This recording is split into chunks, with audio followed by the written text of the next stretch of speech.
पिछले एपिसोड में हमने देखा कि लूफी उसॉप से पूछता है, कम से कम ये तो बता देते यार कि नॉर्थ किधर है। अब कहानी शुरू होती है काला दौर के साथ, जो कहीं भागा जा रहा होता है। फिर अचानक सीन बदलता है और हम पायरेट्स पर आते हैं। यहाँ जंगो, जो कि हिप्नोटिज्म का मास्टर है, पायरेट्स की पावर बढ़ाने की कोशिश कर रहा होता है और कमाल की बात है उसकी ट्रिक काम भी कर जाती है और सारे पायरेट्स ऐसे ताकतवर हो जाते हैं जैसे उन्हें कोई प्रोटीन शेक पिला दिया गया हो। वो सब टाउन पर हमला करने के लिए निकल पड़ते हैं जैसे कोई बड़ा सेल चल रहा हो। अब आता है लूफी, जो इन सब को देखकर सोचता है, अरे ये सब क्या कर रहे हो, और गुस्से में टपाक से उन पर टूट पड़ता है। दो ही पंच में सारे पायरेट्स को धराशायी कर देता है जैसे वो कोई स्ट्रॉबेरी केक हो।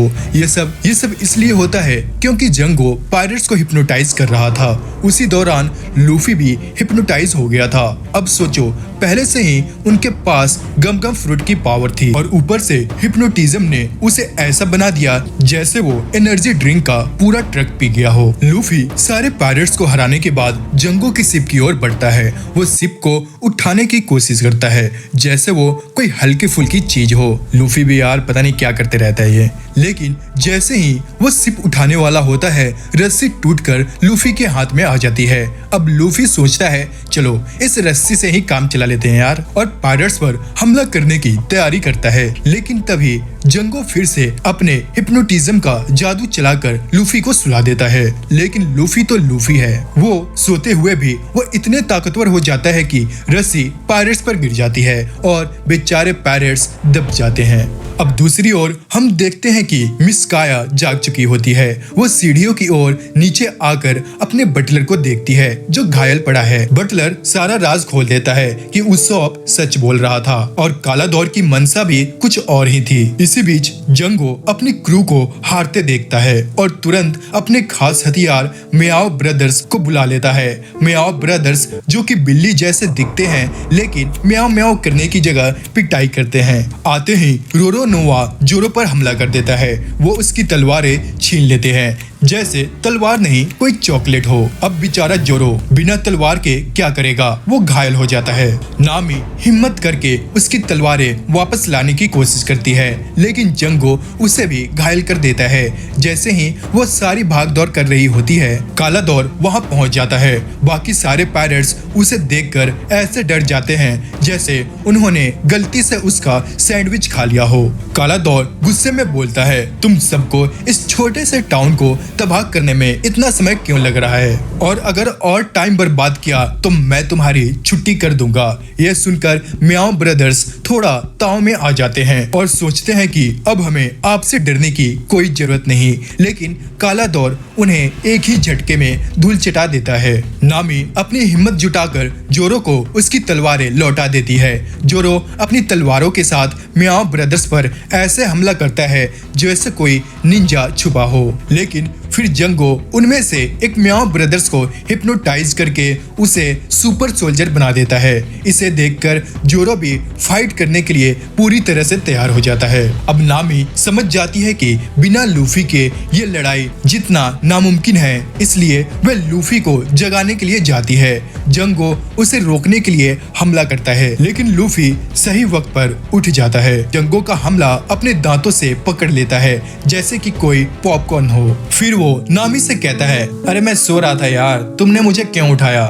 नामी बेचारी सोच रही होती है, अरे तुम्हारी वजह से ही तो हम फंसे हुए हैं। इसी बीच मिस काया भी वहां पहुंच जाती है। काला दौर उन्हें देखकर हमला करने ही वाला होता है कि उसॉप उसे बचा लेता है लेकिन खुद घायल हो जाता है। मिस काया को गुस्सा आ जाता है और वो अपनी गन निकालकर काला दौर पर तान देती है। लेकिन काला दौर चालाकी से उसे इमोशनल ब्लैकमेल करने की कोशिश करता है और धीरे धीरे उसके करीब आकर उसकी गन छीन लेता है। लेकिन जैसे ही वह मिस काया पर निशाना साधता है, लूफी बिना देरी किए अपने गमगम फ्रूट से ऐसा पंच मारता है कि काला दौर वहीं ढेर हो जाता है और मिस काया और उसॉप थोड़ी देर के लिए चैन की सांस लेते हैं। इसके बाद हम देखते हैं कि कुरो बेहोश पड़ा हुआ है और उसॉप के 3 छोटे पायरेट्स देखकर इतने खुश हो जाते हैं कि उसकी अच्छे से पिटाई करने लगते हैं। लेकिन जैसे ही कुरो जागता है, तीनों पायरेट्स के हाथ पैर फूल जाते हैं और वो भागने लगते हैं। मगर कुरो को उन पर कोई खास गुस्सा नहीं आता। उसका असली टारगेट तो उसॉप है। वह सीधा उसॉप पर हमला करता है और उसे दूर धकेल देता है जैसे कि कोई खिलौना हो। कुरो लूफी से पूछता है, क्या तुमने कोई डेविल फ्रूट खाया है? इस पर लूफी बड़े गर्व से कहता है, हाँ मैंने गम गम फ्रूट खाया है और अब मैं रबर मैन बन चुका हूँ। ये सुनकर कुरो के मन में थोड़ी शंका जरूर होती है, लेकिन उसका एटीट्यूड अभी भी सुपर कूल रहता है। उधर जोरो और म्याओ ब्रदर्स के बीच जबरदस्त लड़ाई शुरू हो जाती है। कुरो तुरंत अपने साथी जेंगो को ऑर्डर देता है, मिस्काया और उन तीनों बच्चों को खत्म कर दो और हाँ, मरने से पहले प्रॉपर्टी पेपर्स पर साइन करवाना मत भूलना। जांगो बिना किसी देरी के अपने स्पिनर रोलिंग हिप्नोटिज्म अटैक से हमला करता है, लेकिन उसॉप उसका दांव समझ जाता है और उसे पीछे से गिल्लौर मारकर जोंगो को रोक देता है। इससे मिस्काया और बच्चों को जंगल में भागने का मौका मिल जाता है। जोरो ने भी अपनी ताकत से म्याओ ब्रदर्स को धूल चिटा दी और अब उस सौंप को उठाकर मिस्काया को बचाने के लिए जंगल की ओर बढ़ रहा है, लेकिन फिर कुरो सामने आ जाता है। लूफी सही समय पर अपने गमगम फ्रूट की पावर से कुरो पर हमला कर देता है और जोरो और उस सौंप को आगे बढ़ने का रास्ता मिल जाता है। अब लूफी और कुरो के बीच सीधी लड़ाई शुरू हो जाती है। कुरो अपनी खतरनाक स्किल से लूफी को कड़ी टक्कर देता है, लेकिन लूफी भी अपने गमगम फ्रूट की ताकत से कुरो को अच्छे से नचाता है। दूसरी तरफ मिस्काया और बच्चे जंगल में छिपने की कोशिश करते हैं, लेकिन जांगो पेड़ काटते हुए उनका पीछा कर रहा होता है जैसे वो कोई लकड़हारा बन गया हो। और उधर जोरो यूसुफ को कंधे पर उठाते हुए अपनी तलवारें लहराते हुए जंगल की तरफ बढ़ रहा है। फिर सीन बदलता है और हम देखते हैं कि मिस्काया और बच्चे एक जगह छिप जाते हैं। मिस्काया बच्चों से कहती है, भाग जाओ नहीं तो तुम भी मारे जाओगे, लेकिन बच्चे बड़े बहादुर पायरेट्स हैं। वो जवाब देते हैं, अरे नहीं, हम आपको प्रोटेक्ट करेंगे मिस्काया। उधर लूफी ने कुरो की बुरी हालत कर दी होती है। कुरो सोचता है ये लड़का तो वाकई में बहुत खतरनाक है, लेकिन वो हार मानने वाला नहीं है। खड़ा होता है और कहता है, मैं तुम्हें और तुम्हारे दोस्त को मार दूंगा और मेरा ये राज हमेशा के लिए राज ही रहेगा कि मैं काला दौड़ नहीं बल्कि कैप्टन कुरो हूँ। लूफी ठहाका लगाते हुए कहता है, तुमसे तो उस सब अच्छा कैप्टन है। ये सुनकर कुरो का गुस्सा 7वें आसमान तक पहुँच जाता है। वह झूठा मुझसे बेहतर कैसे हो सकता है? लूफी जवाब देता है, अरे वो शायद ताकतवर ना हो, लेकिन लीडरशिप के मामले में तुमसे तो कई गुना बेहतर है। अब कुरो अपने सबसे खतरनाक हमले की तैयारी करता है। उसका क्रू डर के मारे कांपने लगता है। अब तो सब कुछ खत्म हो जाएगा। कुरो की स्पीड इतनी तेज हो जाती है कि वो हवा में इधर उधर उछलता है और लूफी को कई बार मारता है, लेकिन लूफी तो लूफी है। वह ध्यान लगाकर कुरो की चाल को समझ जाता है और उसे पकड़कर चट्टान पर पटक देता है। कुरो का चेहरा ऐसा हो जाता है जैसे उसे पूरी तरह से पीस दिया गया हो। कुरो दर्द से कहता है, यार तुम बहुत क्रूर हो, तुमने मेरी टेक्निक को पूरा नहीं होने दिया और अब मेरे क्रू मेट्स तड़प रहे हैं। लूफी हंसते हुए कहता है, तुम्हारी ये बात भी एक बकवास कैप्टन की तरह ही है। सीन फिर से जंगल में बदलता है, जहाँ जंगो ने बच्चों को ढूंढ निकाला है। वह एक बच्चे को पकड़कर उसे मिस्काया का ठिकाना पूछता है। बच्चे की हालत देखकर मिस्काया छिप नहीं पाती और वो बाहर आकर कहती है, उन्हें छोड़ दो, मैं साइन कर दूंगी। जांगो तुरंत पेपर्स पर साइन करवा लेता है और फिर मिस्काया को मारने की कोशिश करता है। तभी जोरो वहां पर आ जाता है और अपने अंदाज से सबको हैरान कर देता है। अब जांगो उसॉप को मारने की कोशिश कर रहा होता है, लेकिन तभी वहां पर उसॉप और जोरो धांसू एंट्री मारते हैं।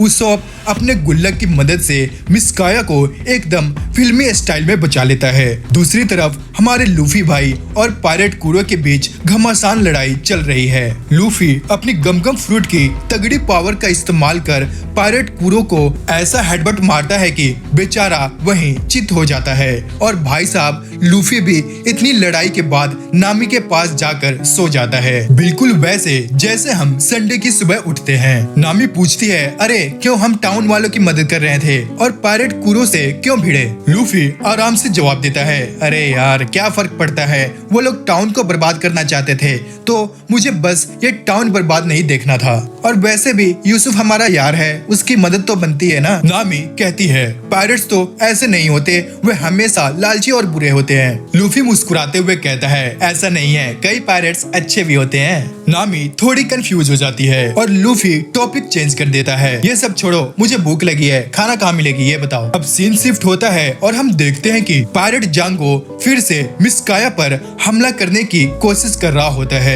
तभी हमारे 3 छोटे बच्चा पार्टी आते हैं और जांगो के पेट पर जोरदार हमला करते हैं। जांगो दर्द से तिलमिला उठता है और गुस्से में उन बच्चों को लात मारकर दूर फेंक देता है। इसी बीच जोरो कॉन्फिडेंटली स्माइल करता है, जैसे कह रहा हो, तेरा काम तमाम है जांगो। फिर उसॉप अपनी गुल्लेल से ऐसा निशाना लगाता है कि जांगो का मुंह एकदम खराब हो जाता है। आखिरकार जांगो भी धरा रह जाता है और लूफी, जोरो और बाकी सब ने पायरेट कुरो की टीम को धूल चटा दी होती है। टाउन में लोग सोच रहे होते हैं 2-3 दिन हो गए, उसॉप अभी तक अपने झूठ के किस्से लेकर क्यों नहीं आया। बिना उसके टाउन कितना सुना सुना लगता है। इससे हमें पता चलता है कि लोग उसॉप से नाराज नहीं बल्कि उसे अपने बचपने की वजह से पसंद करते हैं। टाउन के लोग उसे प्यार करते हैं और उसकी हरकतें उन्हें मजेदार लगती है। दूसरी तरफ उसॉप लूफी, नामी और जोरो को शुक्रिया कहता है कि उन्होंने उसके टाउन को बचाया। वह कहता है, अगर यार तुम लोग नहीं होते तो आज हमारा टाउन खत्म हो चुका होता। अब सीन शिफ्ट होता है और हम देखते हैं कि उसॉप और उनके 3 छोटे शिष्य आपस में बातें कर रहे होते हैं। उसॉप उन्हें याद दिलाता है कि कैसे वे पहली बार मिले थे और कैसे उन्होंने पायरेट ग्रुप बनाया था। वो भावुक होकर कहता है, अब मेरे जाने का समय आ गया है, मैं लूफी, नामी और जोरो के साथ समुद्री एडवेंचर पर जाना चाहता हूँ। यह सुनते ही बच्चे रोने लगते हैं और उसॉप भी इमोशनल हो जाता है, पर वह बच्चों को संभाल कर पूछता है, तुम्हारे गोल्स क्या हैं? बच्चे के गोल्स सुनकर उसॉप उन्हें प्रेरित करता है और कहता है, अपने गोल्स पर मेहनत करो और उन्हें हासिल करो, यही असली जिंदगी है। अगले सीन में हम एक रेस्टोरेंट में देखते हैं जहां मिस काया लूफी, नामी और जोरो को शुक्रिया कहती है और उन्हें एक सिप गिफ्ट में देती है। लूफी खुशी से उछल पड़ता है क्योंकि उसे एक नई शिप मिल गई है। मिस काया बताती है कि शिप को पूरी तरह से तैयार किया गया है ताकि सफर में कोई दिक्कत ना हो। लूफी अपने शिप को निहारते हुए बहुत खुश होता है। इसी बीच उसॉप अपने बड़े से बैग के साथ आता है जिसे देखकर लगता है कि उसने पूरा घर ही पैक कर लिया है। फिर भी वह किसी तरह से उस बैग को घर से बाहर निकालने में कामयाब हो जाता है। अब सीन बदलता है और हम देखते हैं कि उसॉप और मिस काया आपस में बातचीत कर रहे हैं। उसॉप हंसते हुए कहता है, जब मैं वापस आऊंगा तो मैं ढेर सारी कहानियां सुनाऊंगा। मिस काया उसे मुस्कुराते हुए विदा करती है। अब लूफी, नामी, जोरो और उसॉप अपने एक रोमांचक सफर के लिए तैयार हैं। उसॉप के शिष्य टाउन में घूमते हुए शोर मचा रहे हैं, पायरेट्स आ गए, पायरेट्स आ गए। अंत में मिस काया भी अपने सपने को पूरा करने का फैसला करती है। वह एक डॉक्टर बनकर दुनिया के सभी मरीजों का इलाज करना चाहती है क्योंकि वह खुद मरीजों जैसा जीवन जी चुकी है। और अब शुरुआत होती है धूप से, जहां हमें दिखाया जाता है गोइंग मैरी का सीन। नामी आराम से बुक पढ़ रही होती है, वहीं उसॉप अपनी गुल्लेल को बड़े ही फोकस के साथ साफ कर रहा होता है और जोरो डेक पर सो रहा है जैसे कि उसे नींद का कोई कॉन्ट्रैक्ट साइन किया हो। फिर लूफी बेसमेंट से एक बड़ा सा बक्सा लेकर आता है और उसॉप से कहता है, यार इस बक्से में तोप की गोलियां हैं, क्यों ना तुम इससे निशानेबाजी की प्रैक्टिस कर लो। उसॉप की आंखें चमक उठती है, भाई यही तो मैं हमेशा से करना चाहता था, एक पायरेट शिप पर। फिर लूफी सोते हुए जोरो से पूछता है, क्या तुम भी हमारे साथ प्रैक्टिस करोगे? लेकिन खुद ही जवाब देता है, नहीं नहीं रहने दो, जोरो को सोने दो। उसे जगाने का मतलब खतरनाक जोरो मूड एक्टिवेट करना है। नामी मैप देखकर कहती है, थोड़ी दूर एक चट्टान है, तुम दोनों वहां जाकर प्रैक्टिस कर सकते हो। लूफी खुश होकर कहता है, चलो शिप को वहीं लेकर चलते हैं। इसी बीच जोरो अपनी स्लीपिंग ब्यूटी मोड में रहता है। और अब हम बढ़ते हैं हमारी एपिसोड की अगली कहानी की तरफ। अगले ही सीन में हम देखते हैं एक पेड़ पर एक बच्चा खड़ा हुआ है। वो बच्चा और कोई नहीं हमारा जोरो है। इसके बाद हमें एक डोजो का सीन दिखाया जाता है जहां बच्चे ट्रेनिंग कर रहे होते हैं। अचानक एक बच्चा चिल्लाते हुए आता है और कहता है मैं लड़ना चाहता हूं। डोजो का मास्टर थोड़ा कंफ्यूज होकर कहता है आजकल के बच्चे में चैलेंज का कीड़ा बहुत लग गया है। जोरो कहता है अगर मैं जीत गया तो डोजो मेरा, और अगर तुम लोग जीत गए तो मैं यहाँ स्टूडेंट बनकर ट्रेनिंग करूंगा। मास्टर चैलेंज एक्सेप्ट करता है और अपनी बेटी कीना को बुलाता है। जोरो कीना को देखकर कहता है मैं लड़ने आया हूँ, ना कि किसी लड़की से। मास्टर मुस्कुराते हुए कहता है कीना बहुत ही स्ट्रॉन्ग है। चैलेंज शुरू होता है और जोरो अपनी 3 स्वॉर्ड स्टाइल से कीना पर हमला करता है लेकिन हार जाता है। जोरो का घमंड चूर चूर हो जाता है। फिर अपनी हार मानने से इनकार करते हुए वो 2 तलवारों से कीना पर अटैक करता है लेकिन फिर हार जाता है। जोरो को गुस्सा आता है मैं एक लड़की से कैसे हार सकता हूँ। कीना मजाक उड़ाते हुए कहती है इतना घटिया इंसान हो तुम जो लड़का होकर भी मुझसे नहीं जीत सकते। जोरो की हार की गिनती बढ़ती जाती है और वो कीना से 2000 बार हार चुका होता है। एक दिन जोरो और कीना की एक सीरियस बातचीत होती है। तुम्हें लकी समझना चाहिए जो तुम लड़के हो। मैं तो धीरे धीरे बड़ी हो रही हूँ और स्ट्रॉन्गेस्ट स्वॉर्डमैन बनने का सपना भी नहीं देख सकती। जोरो गुस्से में चिल्लाता है तुम मुझसे ज्यादा टैलेंटेड और स्ट्रॉन्ग हो। तुम जरूर स्ट्रॉन्गेस्ट बनोगी और तब हम इस टाइटल के लिए लड़ेंगे। फिर एक दिन जोरो को खबर मिलती है कि कीना मर चुकी है। यह सुनकर वे सदमे में आ जाता है। मास्टर जोरो को कीना की तलवार दे देता है और कहता है अब कीना का सपना तुम पूरा करोगे। इसके बाद जोरो खुद से वादा करता है कि वो इतना स्ट्रॉन्ग बनेगा कि उसका नाम स्वर्ग तक गूंजेगा। वो कीना की तलवार लेकर रोता है और कहता है मैं तुम्हारा सपना पूरा करूंगा। अब प्रेजेंट टाइम में जोरो सोकर उठता है और देखता है कि लूफी और उसॉप कैनन फायर ट्रेनिंग कर रहे हैं और पत्थर उड़ा रहे हैं। फिर सारे क्रू मेंबर किचन में बैठकर डिस्कशन कर रहे होते हैं कि शिप पर क्या क्या होना चाहिए। लूफी बोलता है मुझे कुक नहीं म्यूजिशियन चाहिए। हम सब बहुत बोर होते हैं। अचानक बाहर से एक आवाज आती है कौन पायरेट शिप पर आया है? मैं तुम्हारा सर लेने आया हूँ। मैं एक बाउंटी हंटर हूँ। लेकिन लूफी उसे पटक देता है और पहचान जाता है जॉनी तुम हो। जॉनी उठकर कहता है बिग ब्रदर जोरो तुम पायरेट्स की शिप पर क्या कर रहे हो?